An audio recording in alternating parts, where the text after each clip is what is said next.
26장입니다. 그리고 에스겔 26장부터 28장까지는요. 지금 남유다 지금 멸망하는 지금 에스겔이 환상을 봐왔던 것처럼 완전히 멸망하는 남유다의 주변에 있는 그런 변방 국가들입니다. 주변 국가들. 그러니까 예루살렘, 그러니까 남유다와 가까이에 있는 그러한 이제 나라들의 멸망에 대한 그런 소식이 쭉 기록되어 있어요. 그러니까 이스라엘의 주변 국가라 함은 이스라엘과 계속 친분이 있는 그러한 나라들이겠지요. 예, 그러니까 남유다와 가장 이렇게 친분이 있는 국가들. 그래서 26장부터 28장까지는 그 네 나라가 소개되어 있는데 첫 번째 이제 오늘 본문에 나오는 암몬이라는 곳, 그 다음에 모압, 에돔, 블레셋. 그 네 개의 나라들이 이제 어떻게 멸망당하고 있고 하나님께서 어떻게 그들을 치시는지에 대해서 쭉 기록이 되어 있는 그 이제 그들을 위한 경고의 메시지가 이제 에스겔 26장에서 28장까지 하나님께서 에스겔에게 환상을 보여주시는 모습에 대해서 기록되어 있습니다. 그리고 오늘 본문 26장 1절부터 14절은 두로가 멸망하고 있는 두로가 멸망하고 파괴되는 그런 모습을 묘사하고 있는데요. 어떻게 누구에 의해서 어떻게 멸망할 거고 어떠한 모습이 될 거다라고 에스겔이 이제 환상을 보게 되는데요. 두로가 이렇게 멸망하게 된 원인을 혹시 오늘 본문 말씀 중에 찾으셨습니까? 이스라엘 백성들은 그 하나님의 하나님이 택하고 하나님의 사랑하는 나의 자녀이고 나의 백성이니까 멸망한다고 쳐요. 예, 그 우리가 불순종해서 하나님이 멸망한다고 치면 오늘 본문 말씀 속에 두로를 치시는 이유가 기록되어 있습니다. 예, 우리는 그냥 막연히 그냥 야 너 예루살렘만 멸망하지 말고 니들도 좀 당해 봐라 하고 그냥 두로를 그냥 치지는 않겠지요. 예. 예, 두로를 치는 원인에 대해서 오늘 말씀은 이야기하고 있는데 그거는 잠깐 후에 나누고요. 저는 이제 오늘 본문 말씀을 묵상하다가 이런 생각이 들었어요. 왜 주변 국가가 그러니까 주변 국가가 멸망하는 그 심판의 내용을 왜 에스겔에게 말씀하셨을까요? 분명히 암몬에도 사람들이 있을 거고 모압에도 있을 거고 에돔에도 있고 블레셋 사람들이 있는데 왜 에스겔한테 그 나라 멸망하는 이야기와 환상과 그런 것들을 왜 에스겔한테 하나님 말씀하실까요? 왜 그랬을까요? 답은 간단할 거예요. 에스겔이랑 대화가 잘 되니까요. 그럼 반대로 보면 다른 사람이랑은 말이 안 돼요. 그냥 내가 진짜 이 사람 같았으면 내가 말을 했지. 저 사람이니까 그냥 말을 안 하는 거예요. 여러분 이건 굉장히 중요한 것입니다. 왜냐하면 나는 지금 하나님과 대화가 잘 되고 있습니까? 내가 하나님의 말씀을 듣고 그대로 순종할 수 있는 하나님과 나와의 그러한 대화의 관계가 우리가 형성되지 않으면 하나님은 내가 멸망당할 일을 다른 사람에게 말할 수도 있거든요. 반대로 내가 하나님과의 소통이 아주 좋으면 내 주변에 일어나는 일들을 하나님이 나에게 말씀하실 수도 있다는 거예요. 중요한 것은 무엇입니까? 하나님과 나와의 소통의 관계입니다. 주님이 어떠한 분인지를 알고 하나님이 이 세상을 바라보며 굉장히 안타까워하시고 지금 하나님의 계획은 지금 예루살렘의 멸망, 이미 예루살렘을 멸망을 당했어요. 기원전 586년에 바벨론 제국에 의해서 쫄딱 멸망해요. 그리고 그 주변 국가들, 오늘 우리가 기록하고 있는 이 두로라는 곳도 아마 한 10년쯤 더 지난 다음에 하나님이 지금 여기 7절부터 14절 보면 나와 있어요. 바벨론에 의해서 심판당할 거라 그래요. 그래서 대략 한 10년 정도 후에 578년 9년 그쯤에 두로가 바벨론에 의해서 멸망하게 되고요. 그리고 또 세월이 흘러 기원전 한 330년 정도에 그 다음에 또 알렉산더에 의해서 또 완전히 또 멸망을 당하게 돼요. 그러니까 하나님이 명령하고 말씀하시는 그것들이 그냥 홧김에 하는 말이 아니라 하나님이 말씀하시고 하나님이 명령하고 말씀하면 그대로 이루어져요. 얼마나 무섭습니까? 이게 왜 무섭습니까? 하나님은 모든 인생의 설계자이기 때문입니다. 그런데 그들의 멸망의 이야기를 에스겔에게 말씀하셨다는 거예요. 그렇다면 그거는 뭐 기원전 586년 이야기를 하는 것이 아니라 오늘 우리의 삶 가운데 하나님이 이 땅을 바라보시고 또 나의 삶을 보시고 또 내 주변에 나에게 맡겨주신 그런 사람과 그러한 사명들을 바라보시며 하나님은 지금 침묵하고 계시겠냐는 거예요. 지금 나라가 이렇게 되고 또 우리의 그리스도인들이 주님을 떠나고 우상을 숭배하고 음란하고 타락하고 배역해가는 이 세상 속에 하나님께서는 그냥 가만히 계시겠냐는 겁니다. 그렇지 않을 거예요. 분명히 지금 이 나라 이 민족 가운데 하나님께서 말씀하고 계시는 그러한 메시지와 나누고 싶은 마음이 너무너무 많을 거예요. 그렇다면 나는 그 하나님의 마음을 헤아릴 수 있는 사람이 되어 가고 있는가? 그 주님의 마음 아파하심이 나의 아픔이 되고 있는가? 주님의 계획과 주님께서 앞으로 행하실 일들이 나는 들려지고 있는가? 여러분, 우리가 하나님과 더욱더 소통할 수 있는 그런 지혜로운 사람들 되기를 주님의 이름으로 간절히 소망합니다. 자, 그래서 아무튼 매일매일 우리의 삶 가운데 주님, 내가 어떻게 해야 될까요? 내가 무엇을 할까요? 내가 어떻게 나아갈까요? 주님께 늘 물으시면서 주님의 또 말씀을 또 듣고 우리가 또 그 말씀대로 순종하며 나아갈 수 있는 우리 모두가 되었으면 좋겠습니다. 자, 아까 드렸던 질문이에요. 지금 왜 두로는 왜 심판을 받아야만 했을까요? 답은요 2절에 있습니다. 2절. 자, 1절과 2절을 조금 더 우리가 상세하게 한번 살펴보도록.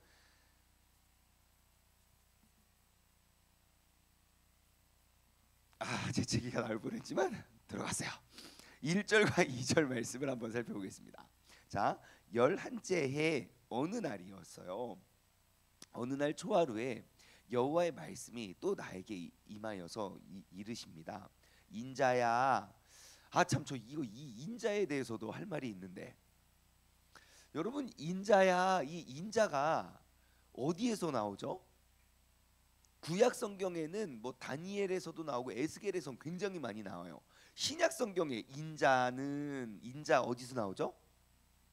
예수님이 그러시죠. 예수님이 인자가 이렇게 나와요. 근데 여러분, 구약에 나오는 인자와 신약에 나오는 인자가 굉장히 다른 거 아십니까? 구약에서 나오는 인자는 이거 다음에 말씀드릴게요. 이번 주 중에 제가 꼭 말씀을 드릴게요. 왜냐면 오늘 또 지금 시간이 없기 때문에 오늘 가고, 아무튼 말했으면 해야 되나? 아무튼 이 인자가 뭐냐면, 여러분, 구약의 인자는 나는 절대 하나님이 아닙니다의 인자예요. 하나님은 신이시고 나는 그냥 인간의 아들, 연약한 그냥 연약한 피조물입니다의 인자예요. 하나님이 인자를 부르실 때, 야, 나는 전능한 하나님이고 너는 아무것도 알지 못하는 그냥 사람이다, 그 인자거든요. 근데 신약 성경에 나오는 예수님이 말하는 인자는 무엇입니까? 인자는 사람의 아들이에요. 사람 인자의 아들 자자 인자. 근데 그 인자는 뭡니까? 하나님께서 친히 이 땅에 오심에 대한 인자예요. 그 똑같은 인자지만 지금 구약 성경에 나오는 인자는 우리는 절대 하나님이 될 수 없고 나는 하나님이고 너는 그냥 사람이야. 그러니까 전능하신 하나님의 말씀과 음성과 나의 명령에 인자 너는 잘 듣고 잘 따르고 그대로 행해, 그의 인자이지만 신약 성경에 나오는 인자는 하나님께서 친히 이 땅에 내려오셨지만 그 하나님이 사람의 몸으로 이 땅에 오신 것을 말씀하시는 거예요. 사람의 몸으로 오셨다는 것은 무엇을 말합니까? 우리가 하나님은 신이지만 완벽한 인간의 겪는 모든 아픔과 어려움과 역경을 다 느끼고 알고 계신다는 거죠. 우리를 완전히 공감하실 수 있는 분. 아마 구약 성경의 에스겔이라면 하나님이 우리 인간이 당하는 어려움에 대해서 뭘 아십니까? 나 이렇게 이 사람 때문에 속상한데 하나님 모르시잖아요. 그렇게 말해도 맞아요. 나는 인자고 하나님은 하나님이니까. 근데 예수님은요, 그 전능하신 하나님이 인간의 모습으로 오신 거예요. 그러니 사람의 모든 것들을 완벽하게 공감하실 수 있기 때문에 우리는 예수님이 당하신 고통 앞에 우리가 변명할 것이 없습니다. 깨갱. 주님께서는 완벽한 하나님이시지만 완벽한 인간이시기에 그럼에도 불구하고 이 고통을 다 당하셨으니까 우리가 예수 그리스도의 고통 앞에 할 말이 없는 거죠. 예, 아무튼 그런 좀 다른 인자가 있었고, 아무튼 다시 1절로 돌아가서 2절로 돌아가서 인자야 두로가 예루살렘에 관하여 이르기를. 자, 지금 누가 누구에게 대해서 이야기합니까? 두로가, 그러니까 예루살렘의 변방국가예요. 그리고 참고로 두로와 예루살렘은 굉장히 가깝게 지냈었어요. 예. 근데 지금 그 두로가 예루살렘에 관하여 뭐라고 말합니까? 아하, 만민의 문이 깨져서 나에게 돌아왔다. 그가 황폐하여졌으니 내가 충만함을 얻으리로다. 하하하 하고 있어요. 자, 너희의 멸망이 나의 풍족함이다. 예, 이제 니들 멸망하고 그 만민의 문이 깨졌으니까 이제 나에게는 더욱더 충만해졌구나. 이게 무슨 말이냐면요, 여러분 지금 두로와 예루살렘은 굉장히 이제 무역을 했던 나라들이에요. 그런데 이제 예루살렘과 무역하고, 예루살렘은 이제 내륙에 대한 무역이 있었고, 두로는 그 이제 그 해발, 그러니까 바다를 통해서 이러한 무역을 했단 말입니다.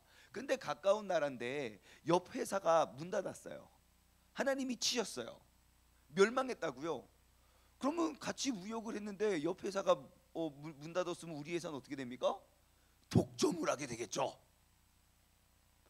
그러니까 그가 황폐하여졌으니 내가 충만함을 얻으리라. 하하하하하. 아하, 이제 망했어. 이제 예루살렘, 이제 우리가 더 잘 될 거야라고 비웃었어요. 그래서 그러므로 3절, 주 여호와께서 이같이 말씀하셨느니라. 두로야, 내가 너를 대적하고 바다가 그 파도를 굽이치게 함같이 여러 민족들이 와서 너를 칠 것이다. 그래요.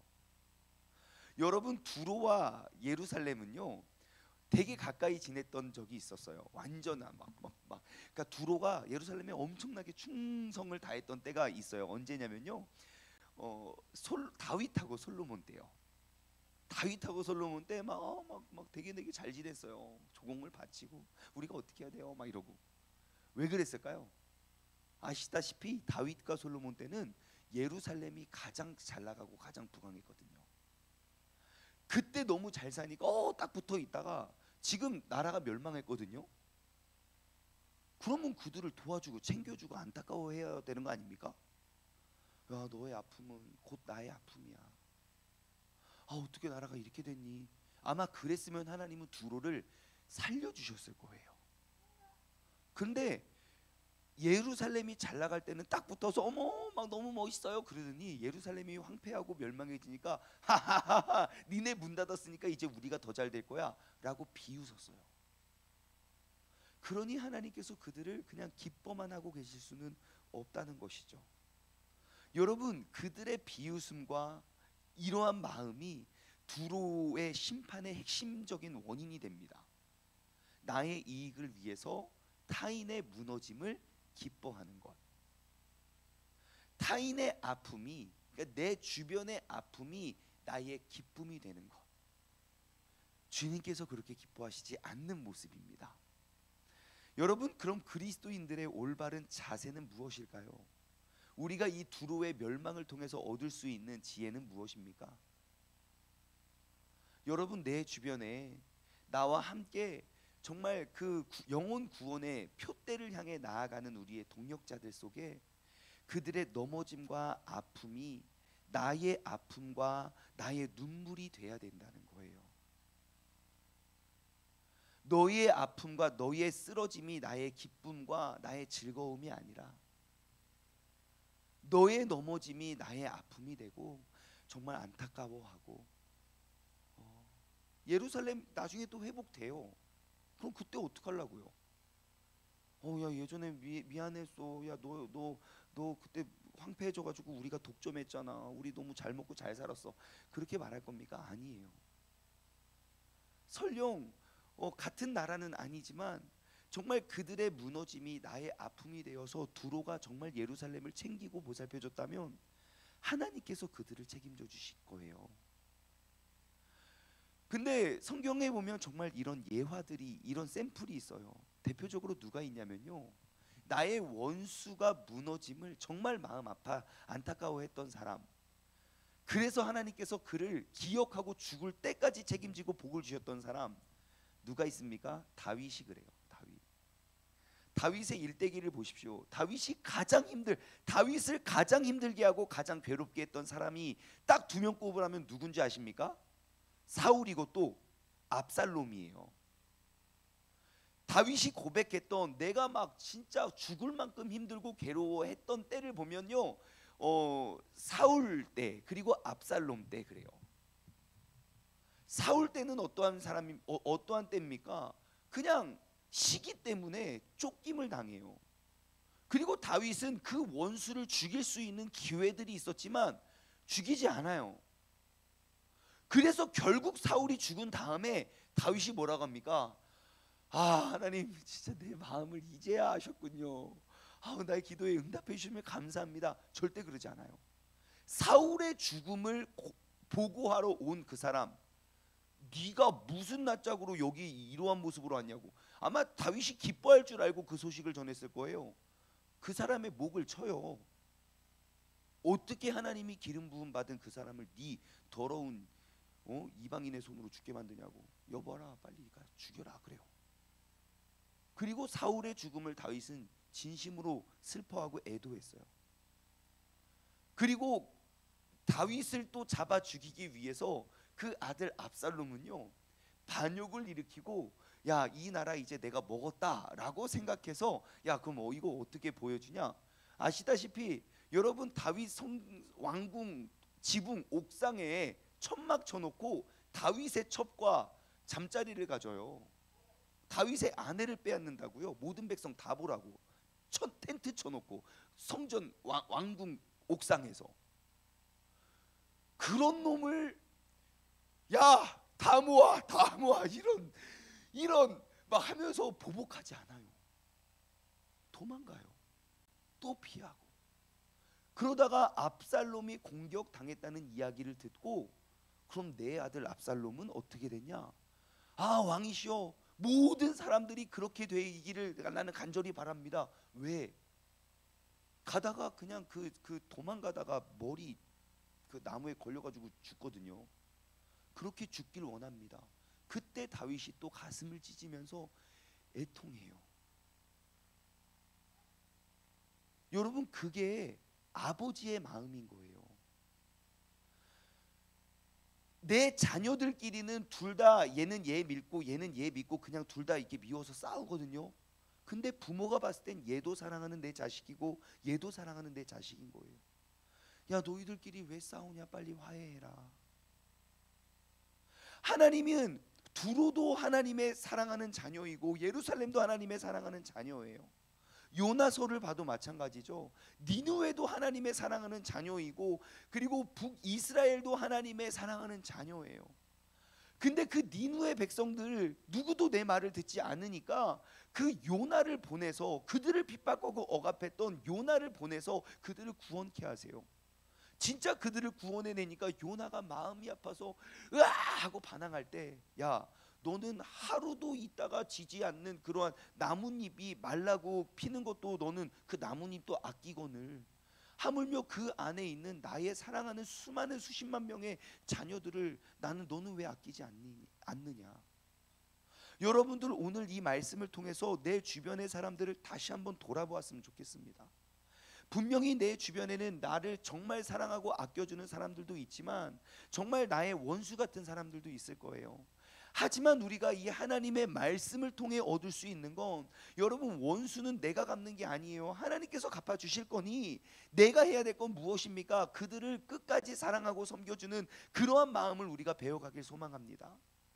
그럼 내가 어떻게 모든 사람을 사랑합니까? 모든 사람 사랑하지 않아도 돼요. 내 짝꿍을 그렇게 섬겨주시면 되겠습니다.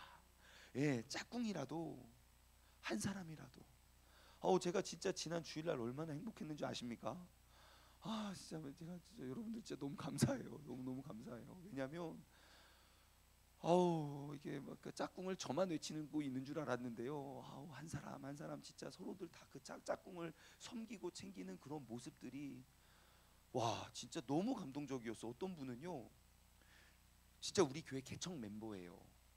그러니까 4년여 동안 얼마나 바쁘신지 와서 예배만 딱 드리고 가고 예배만 딱 드리고 가고 우리 언제 한번 밥 먹어? 바빠서 딱 드리고 가던 분인데 세상에 짝꿍과 함께 앉아가지고 1시간이 넘도록 이야기하다가 또 가셨어요.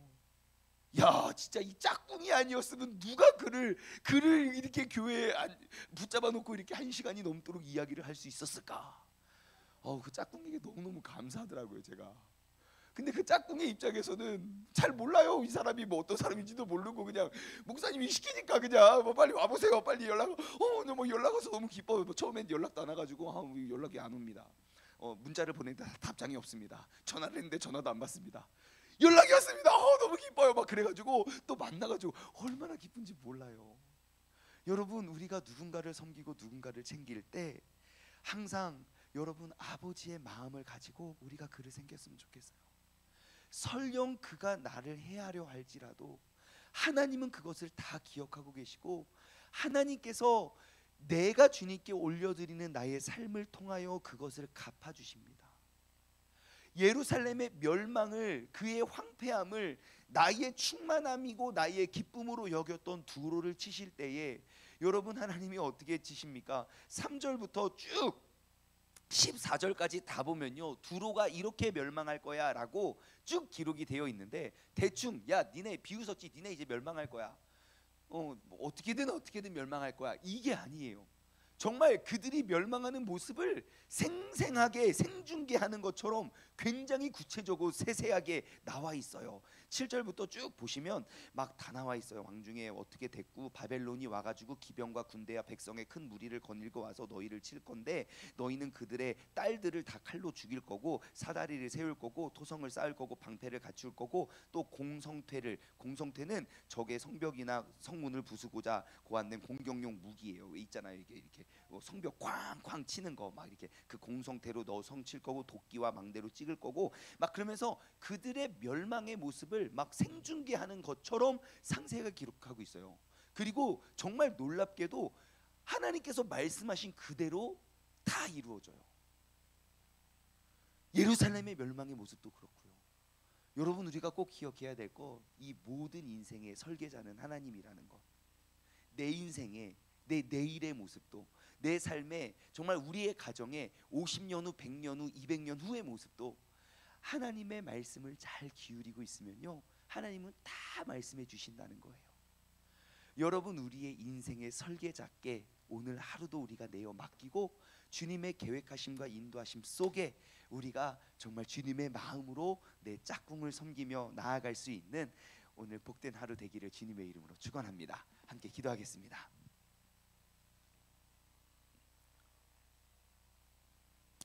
하나님 아버지, 감사합니다. 주님께서 오늘 이 새벽에 주님께서 우리의 발걸음을 인도하여 주시고 우리를 믿음 안에 주님의 말씀 가운데 서게 하여 주심에 감사드립니다.